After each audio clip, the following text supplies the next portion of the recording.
안녕하세요. 쿠쿠팩토리 디자이너 쿠쿠입니다. 일러스트 오늘 첫 강의인데요. 앞으로 보다 좋은 컨텐츠를 위해 노력하는 쿠쿠가 되도록 하겠습니다. 자, 지금 바탕화면에 초기 화면을 띄워놨는데요. 자, 초기 화면에 대해서 간략하게 설명하고 넘어가겠습니다. 자, 런이라고 되어 있는 거, 요거는 일러스트에서 어도비사에서 지금 샘플로 튜토리얼을 만들어 놓은 거예요.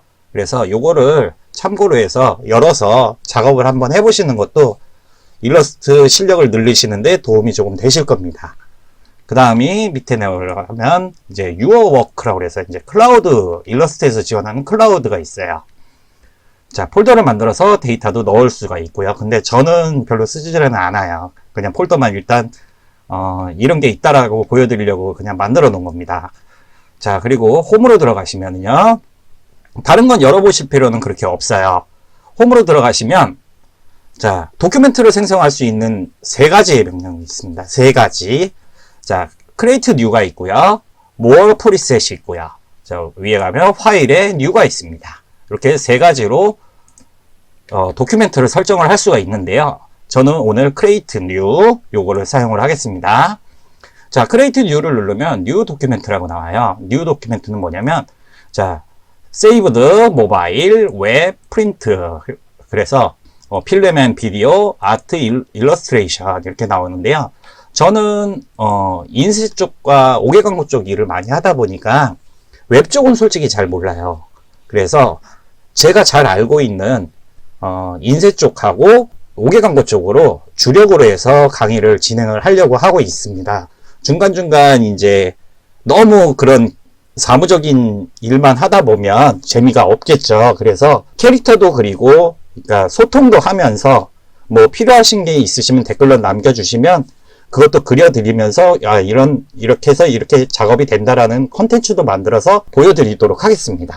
그러니까 꼭 궁금하신 거나 뭐 이렇게 해보고 싶다거나 하시는 게 있으면 댓글로 남겨주세요. 제가 꼭 참고를 해서 그 소재를 가지고 한번 만들어 보도록 하겠습니다. 지금 보시면은 레터가 있고 A4가 있고 프린트 라지가 있고 리갈이 있어요. 그런데 지금 제가 쓰는 거는 이제 A4로 기준으로 잡을 거고요. 요거는 언제든지 바꿀 수도 있고 옆에서 바꿀 수도 있어요. 그리고 상단에 보면 이제 이름을 넣을 수 있고요. 이름을 이제 도큐멘트 이름을 넣는 건데요. 요거 저장할 때 따로 이름을 쓸 필요가 없어요. 이렇게 해 놓으시면. 자, 연습이라고 넣고 위스가 있고 헤이트가 있는데 위스는 가로를 얘기하는 거고 헤이트는 높이를 얘기하는 겁니다. 자, 그러면은 옆에 보면은 단위가 나오죠. 픽셀, 포인트, 피카, 하, 인치, 피트 이런 식으로 나오는데 저는 주로 밀리미터를 써요. 이게 좀 편해서 그래요. 그러면 센티미터가 편하신 분들은 센티미터 쓰시면 되고요. 자, 오리엔테이션이라고 해서 가로, 세로 이렇게 바꿀 수가 있는 게 있고요. 자, 아트보드라고 해서 일러스트에서 내가 작업할 수 있는 영역을 얘기하는 거예요. 책 같은 것들이 있죠. 책 같은 것들을 이렇게 표현할 때 한 페이지, 그러니까 작업할 수 있는 영역이 한 장이면 안 되겠죠. 뭐 여러 장이 돼야 되겠죠. 그래서 이 아트보드에서 수량을 올리면 올릴수록 이렇게 아트보드가 늘어요. 자, 한번 그래서 이 12페이지로 세팅을 한번 해보겠습니다.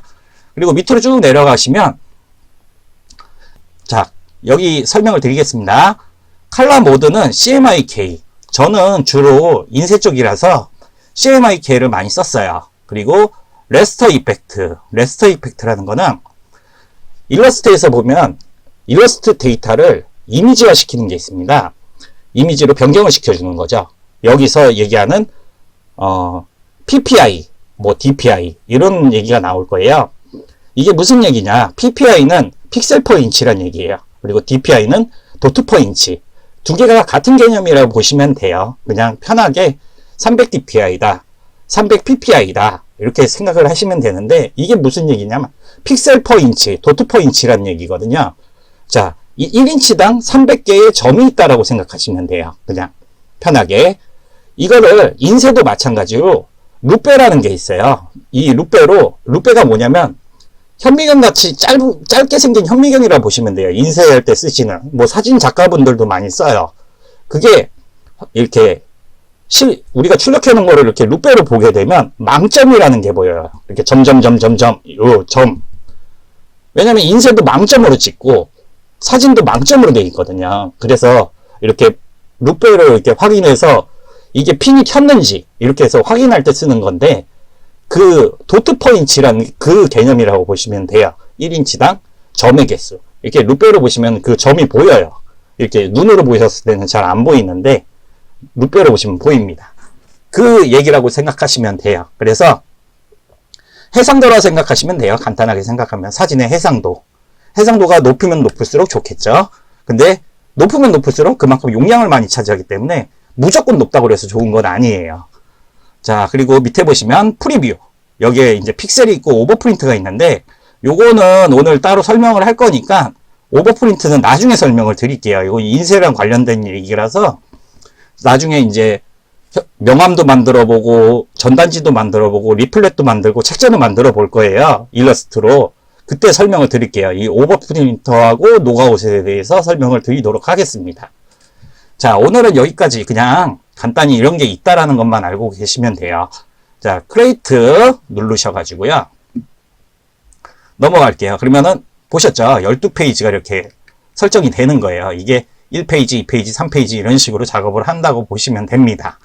이해되셨죠? 근데 실질적으로 일러스트에서 이렇게 페이지 진물을 작업하는 경우는 뭐 하시는 분들도 계시는데, 저 같은 경우는 인디자인을 써요. 그냥 인디자인이 훨씬 더 편해요. 책자를 만들 때는. 자, 그래서 나중에 인디자인도 이제 강의를 들어갈 거예요. 자, 그러면은 닫아놓고 이제 오늘 강의할 거. 오늘 강의가 중요하죠. 자, 오늘 강의할 화면 구성과 스트로크의 이해입니다. 자, 화면 구성과 스트로크의 이해라고 써놨는데, 밑에 보시면은 팁으로 중간중간 좀 도움될 수 있는 글을 좀 남겨놨어요. 그것도 참고를 하시면 될 것 같습니다. 자, 오늘 이제 일러스트에 대한 화면의 구성에 대해서 먼저 아셔야겠죠. 근데 이거는 이런 게 있다라고만 알고 계시면 돼요. 오늘 중요한 건 아니에요. 그냥 요게 도큐멘트, 요게 패널이구나, 요게 툴바구나, 요건 컨트롤 박스구나, 요건 메뉴바구나, 요것만 알고 계시면 돼요. 뭐 여기에 뭐가 들어있다, 뭐 그거 아실 필요 없어요. 계속 작업을 하면서 계속 설명을 드릴 거예요.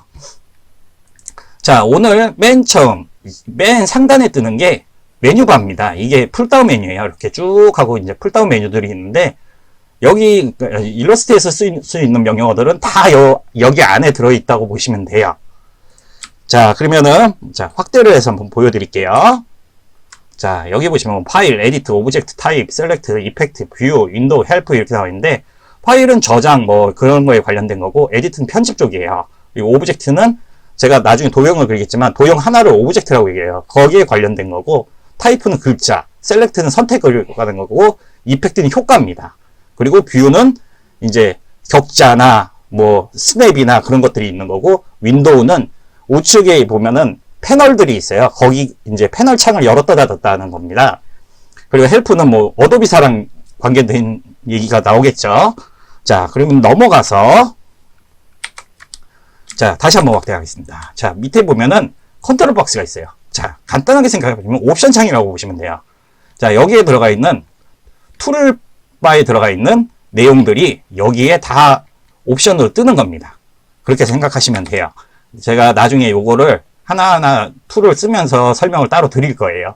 자, 그리고 옆에 보시면은 이 툴박스가 있어요. 요게 툴바라고 얘기를 해요. 그런데 저는 그냥 박스처럼 생겼고 편하게 툴박스 그럽니다. 자, 그러면 여기서 누르시게 되면 요거부터 설명을 좀 드릴게요. 맨 처음에 일러스트를 구입하시면은 맨 처음에 이렇게 설치를 하게 되면 이렇게 떠요. 별거 없죠, 정말. 자, 그러면 지금 다 숨어 있어서 그래요. 요것들이 다. 툴들이 다 숨어 있어서 지금 툴을 다시 불러오려면 이 밑에 있는 점 3개 보이시죠? 에디트 툴바 이렇게 나와 있는데, 에디트 툴바를 누르신 다음에 위쪽을 가서 이게 옵션이거든요. 자, 옵션에 보시면 어드밴스드라는 게 있어요. 요거를 눌러주시면 이렇게 툴들이 전체가 다 나와요. 근데 툴이 너무 많아서 싫다 하시는 분들은 따로 끄집어낼 수도 있어요. 자, 베이직 상태에서 나는 요것만 빼서 넣겠다 그러면 이렇게 따로 빼서 넣으실 수가 있어요. 근데 굳이 이렇게 하실 필요는 없고요. 좀 번거롭지 이게 혼란스럽진 않으시잖아요. 이렇게. 네? 그래서 다 열어놓으시는 게 좋아요. 작업하시기에도. 그때그때 찾아서 넣기에도 번거롭고요. 자, 그러면은, 자, 여기 툴바까지 됐습니다. 그러면 옆에 넘어가시면, 여기 패널들이에요. 오늘은 그냥 이런 게 있다라는 것만 알고 계시면 돼요. 자, 요거에 다 패널들이고요. 여기 옆에 있고, 요것도 마찬가지로 누르게 되면 이렇게 나와요. 이게 패널들이에요. 이게 다 패널들인데, 자, 요런 게 있다라는 것만 알고 계시면 돼요. 그래서 오늘은 요거까지만 알고 계시면 되고요. 자, 여기, 그리고 요 앞에를 도큐멘트라고 얘기를 하고요. 지금 아까 전에 내가 작업을 하는 요런 작업 영역을 아트보드라고 얘기를 해요. 자, 아트보드고 요거 전체를 도큐멘트라고 얘기를 한다. 지금 요 1강 강의 도큐멘트 안에 요 아트보드가 있다라고 생각하시면 됩니다. 자, 다음으로 넘어가서요. 자, 우리가 작업을 하려면 이렇게 움직여야 되겠죠? 자, 이쪽에서 이쪽으로 움직이거나, 이쪽에서 이쪽으로 움직이거나, 이렇게, 이게 핸드툴이라고 얘기를 하는데요. 이 핸드툴은 스페이스바를 눌러놓은 상태에서 이렇게 움직이시면 돼요. 자, 여기에도 핸드툴이 있어요. 여기 핸드툴. 단축키는 H예요. 근데 단축키를 누르실 때는 꼭 한글 상태여서는 안 돼요. 영문 상태여서 눌러주셔야 돼요. 영문판이 아닙니다. 한글판에서도 한글 상태에서는 안 돼요. 키보드에서 한글 키를 꼭 영문 키로 바꿔주시고 단축키를 쓰셔야 돼요. 자, 그렇게 해서 바꾸시면 되고요. 자, 그리고 확대 축소를 해야 되겠죠. 조금 디테일하게 작업을 하려면 확대를 해서 작업을 해야 되고, 또 크게 보려면 축소를 해서 봐야 되고요. 자, 그럴 때 쓰는 단축키가 컨트롤 플러스 컨트롤 마이너스예요. 컨트롤 플러스 컨트롤 마이너스. 자, 이거는 어디 있냐? 뷰에 있어요. 아까 전에 여기서 보여지는 건 뷰에 있다라고 얘기를 드렸죠. 줌 인, 줌 아웃. 이렇게 확대 축소가 있습니다. 자, 줌 인, 줌 아웃 확대 축소를 하시면 되고요. 자, 그리고 컨트롤 0번이 있는데 이게 뭐냐면 핏 아트보드 인 윈도우라는 얘기예요. 이게 뭐냐면 제가 밖에서 이렇게 작업하는 경우가 종종 있어요. 뭐 큰 작업물이나 그럴 때는 밖에서 이제 작업을 해서 안으로 갖고 들어왔는데 제가 너무 멀리 간 거예요. 그러면은 아무리 찾아봐도 아트보드가 안 나와요. 그렇죠. 이렇게 찾아보면 아트보드가 안 나와요. 그렇죠. 마우스를 당겨오고 막 밀어내고 하는데 아트보드가 안 나올 때는 컨트롤 0번을 딱 누르면 이렇게 돌아와요. 신기하시죠? 자, 아트보드로 돌아올 수가 있는 겁니다. 자, 그러면은 페이지가 많을 땐 어떻게 하냐? 자, 지금 요 하단에 보시면 페이지 수가 있어요. 아트보드 페이지 수. 이렇게 보이시죠? 그러면 4페이지로 가고 싶다. 바로 가죠. 5페이지, 6페이지. 컨트롤 0번을 누를 필요가 없죠. 자, 이렇게 찾으셔도 돼요. 페이지가 많을 때는. 자, 이런 식으로 찾으시면 됩니다. 자, 그리고 팁을 보시면, 자, 여기까지 이해되시죠? 자, 그리고 팁을 보시면, 제가, 이렇게 써놨어요. 벡터 방식과 비트맵의 방식. 자, 벡터 방식과 비트맵 방식의 차이가 뭘까요? 자, 벡터 방식은 간단하게 생각하시면 점과 점을 이어서 선을 만든다라고 생각하시면 돼요. 자, 점과 점을 이어서 선을 만든다. 그거 당연한 거 아니냐? 라고 생각하실 수 있어요. 근데 우리가 중학교 때 보시면 점, 선, 면 이런 거를 배우셨을 거예요. 점이 모여서 선이 되고, 선이 모여서 면이 되고, 면이 모여서 입체를 만든다. 이게 중학교 미술 시간 때 나왔을 거예요. 근데 그 기본 원리라고 생각하시면 돼요. 벡터 방식은. 점과 점을 이어서 선을 만드는데, 이게 수학적 계산으로 인해서 확대를 했을 때, 확대와 축소를 했을 때 문제가 되거든요. 벡터 방식과 비트맵의 차이는. 확대를 아무리 해도 벡터는 깨지질 않아요. 수학적으로 계산을 하는 거예요, 얘가.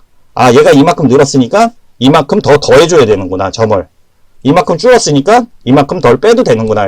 그런 식으로 계산을 하는 거예요. 그러면은 간단하게 생각하면 우리가 점묘화를 생각하시면 돼요. 점묘화 여러분 다 아시죠? 점을 찍어서 그림을 만드는 거예요.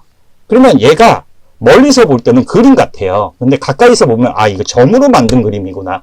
근데 점묘화는요, 이게 아이러니하는 게 인쇄물도 다 점묘하고요. 우리가 보는 현수막도 다 점묘해요. 그 망점으로 찍는 거거든요. 그렇게 생각하시면 와, 이 전묘하라는 게 대단하구나라고 생각하실 거예요. 전묘 기법이에요. 다 출력기도 마찬가지고 다 망점으로 이루어져 있어요. 그 망점으로 점을 찍어서 그림을 만들어내는 거예요. 사진도 마찬가지고. 그러면 비트맵은 뭐냐? 우리가 비트맵은 모자이크라고 생각하시면 되게 이해가 빠르실 거예요. 모자이크. 여기 보시면 모자이크 같죠? 자, 아까 전에 제가 강의 시작 전에 이 화면을 보여드리고, 초기 화면을 보여드리고, 거기에 보면 레스터 변화해주는 내용이 있었죠. 300 dpi. 그렇죠. 그 레스터 변화해주는 그 300 dpi. 거기에서 제가 뭐라고 그랬죠? 도트 포인치, 픽셀 포인치. 1인치당 몇 개의 점이 들어가 있냐. 이게 지금 보여지는 픽셀이라는 거예요. 이렇게 박스. 요게 몇 개가 들어가 있냐라고 얘기를 하는 거죠. 그러면 이게 만약에 이미지는 저해상, 고해상 많이 들어보셨죠? 저해상 이미지는 이 픽셀 수가 적은 거예요. 고해상은 픽셀 수가 많은 거고. 그러면 우리가 실사를 찍거나 인쇄를 찍을 때 고해상 이미지가 좋겠죠. 저해상보다는. 왜냐면 저해상 이미지 같은 경우는 계단 현상이라고 그래서 이게 실무 디자이너 분들이 깨진다라는 얘기를 많이 해요. 이미지가 깨집니다라고 얘기를 많이 하는데 그게 뭐냐면 픽셀이 보이는 거예요. 확대를 해 놓으니까. 비트맵은 확대를 하면 픽셀이 같이 줄어서 막 여러 개가 되는 게 아니라 그대로 확대가 돼요. 픽셀이 뭐 가로 세로가 1mm 1mm였다. 근데 얘를 확대했더니 가로 세로가 1m 1m가 되는 거예요. 그러면은 계단처럼 이렇게 아까 전처럼 보인 것처럼 나오겠죠. 출력도 마찬가지로 그렇게 나와요. 그럼 문제가 되겠죠. 그러니까 그럴 때는 디자이너분이 판단을 해야 돼요. 아, 이거를 출력을 할지 아니면 새로 이미지를 바꿔서 쓸지 그렇게 결정을 하셔야 됩니다. 자, 근데 재밌는 얘기 하나 드릴게요. 픽셀이 깨져도 멀리 올려놓는 거는, 그러니까 높이 올려놓거나 멀리서 보는 건 상관이 없어요. 잘 안 보이니까 어차피 깨진지 안 깨진지 보이지도 않아요.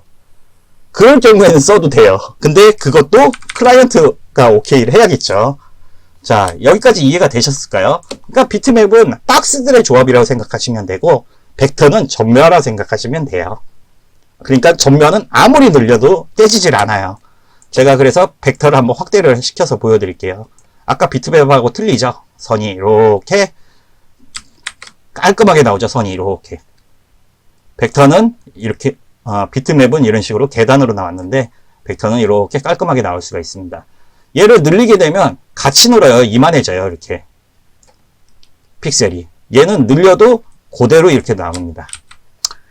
그 얘기예요. 그것만 알고 계시면 비트맵과 벡터는 얘기가 다 된 겁니다.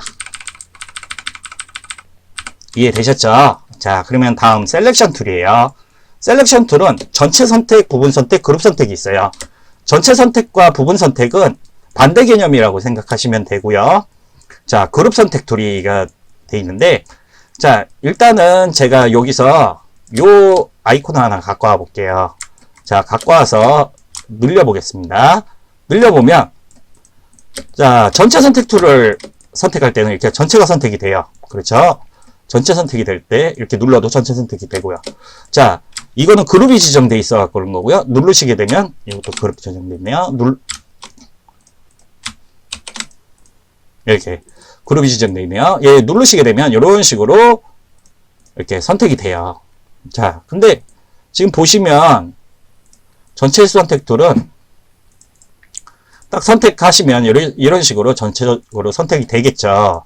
이게 전체 선택 툴이에요. 저기 그룹을 지정해서 자, 이렇게 해서 움직이기도 하고. 여기서 꿀팁을 하나 드릴게요. 전체 선택 툴로 Alt키를 누른 상태에서 마우스를 드래그 한번 해보세요. 그러면은 복사가 돼요. 이게 실무에서 굉장히 많이 쓰는 게 원본은 그냥 놔두고 이 복사본에다가 작업을 해요. 그래서 만약에 여기 손상이 가서 복구가 안 됐을 땐 원본을 다시 복사해서 작업을 합니다. 예, 요럴 때 많이 쓰는 거라 기억해 두시면 좋아요. 자, 움직이면서 Alt키. 이렇게 하시면 복사가 된다. 자, 이렇게 알고 계세요. 자, 그러면 부분 선택 툴로 갑니다. 부분 선택 툴은 마찬가지로 면을 찍으면 이렇게 선택이 돼요.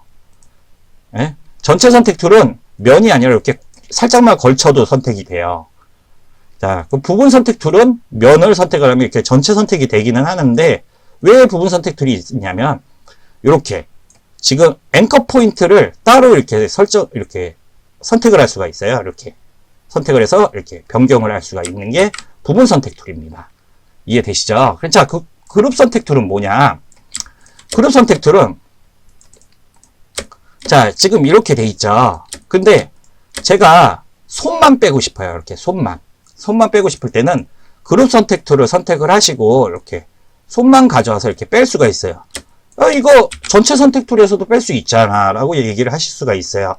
물론 지금 이렇게 복잡하지 않은 거는 전체 선택 툴에서도 뺄 수 있어요. 그룹을 풀어놓고 전체 선택 툴에서 이렇게 빼겠죠. 그렇죠. 근데 이 그룹 선택 툴은 그룹 해제를 하지 않아도 이렇게 빠져요. 그렇죠. 자, 이게 어떨 때 쓰냐면, 지금